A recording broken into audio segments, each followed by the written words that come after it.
All right, let's dive into the playbook of Confucius. Now, you might hear that name and think it's all ancient history, but you would be surprised. His ideas on how to build a successful state are just as radical and relevant as ever. I mean, that's the big one, isn't it? It's the ultimate question we're still trying to answer today.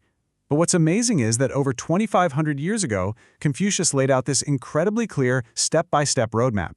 And it doesn't start with laws or armies. Nope, it starts with something much more fundamental.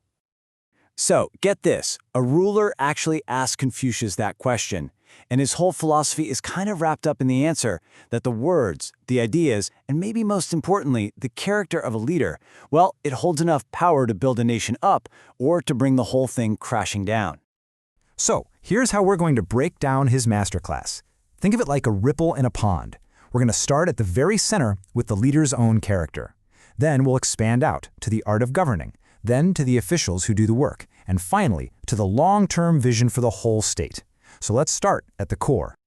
For Confucius, it was simple. You couldn't even begin to talk about running a state until you talked about the leader's own moral compass. See, for him, good government wasn't about policies first. It was all about personal integrity. And this right here, this completely flips the script on leadership. It's not about commanding people. It's about having a kind of moral gravity. He basically said, if a leader is upright and correct, the people will follow that example without even needing to be told. But if the leader isn't correct, well, you can shout orders all day long and it's not going to make a blind bit of difference. And then he just drops this question, which is the ultimate mic drop on hypocrisy and power. I mean, really think about that. How can a leader who hasn't sorted themselves out possibly expect to sort out anyone else? For Confucius, it's a non-starter. It's a flat-out impossibility. Okay, so let's say a leader has their own house in order. Great. How does that actually translate into governing? Let's zoom out to that next ripple and look at the practical day-to-day stuff. What does a good leader actually do? Now, this might sound a little academic, rectification of names, but trust me, it's an incredibly practical idea. Confucius believed the absolute first job of a ruler was to make sure words mean what they're supposed to mean. A ruler has to act like a real ruler. A father must act like a father. Because the moment your language gets detached from reality, that's when society starts to wobble. And this shows the terrifying domino effect. It all starts when words lose their meaning. Then, what you say sounds unreasonable. If what you're saying is unreasonable, you can't get anything done successfully. From there, culture itself starts to break down. Justice becomes a joke, and pretty soon, the people are just lost. They're left in total chaos.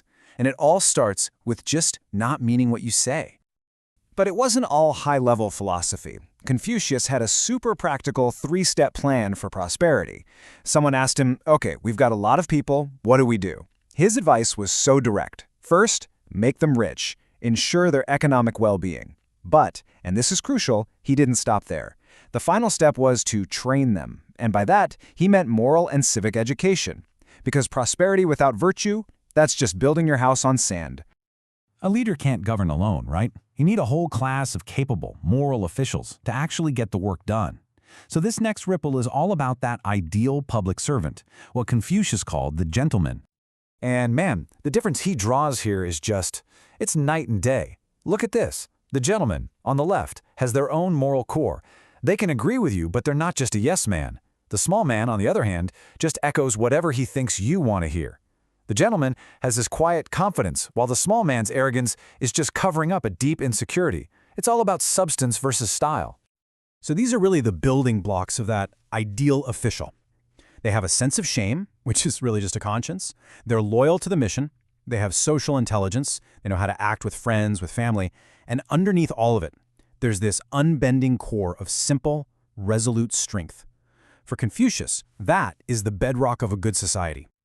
Now this is such a brilliant, counterintuitive piece of wisdom.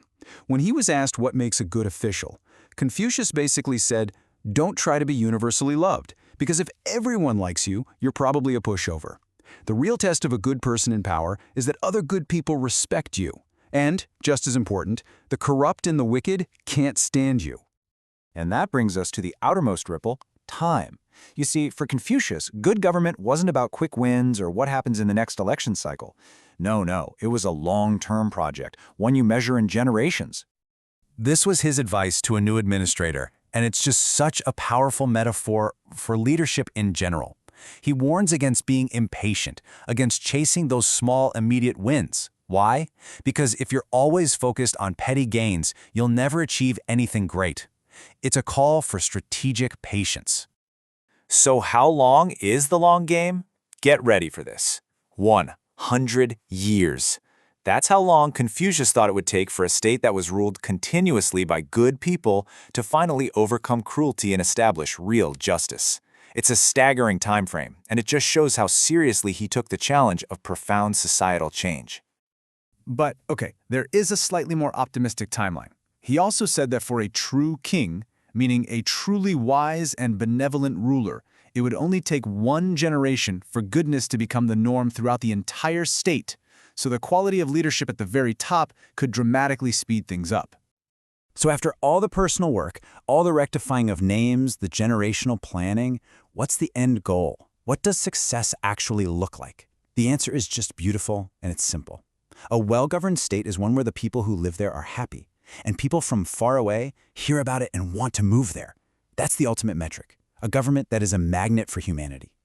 And that leaves us with a final thought, right? We live in a world of 24-hour news cycles, of quarterly reports, a world that basically rewards impatience. Confucius asks us to look up, to think about the century, not just the minute.